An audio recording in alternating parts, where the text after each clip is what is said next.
My God is a quiet God. He hardly ever says a thing, but if I listen close, I sometimes hear him whispering.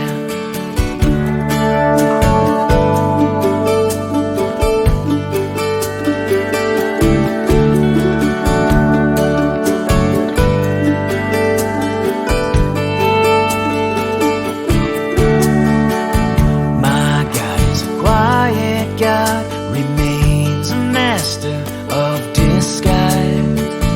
Every day I lose my way, he asks me to improvise. Quiet God, I never really seen no burning bush. Quiet God, too much noise is dangerous.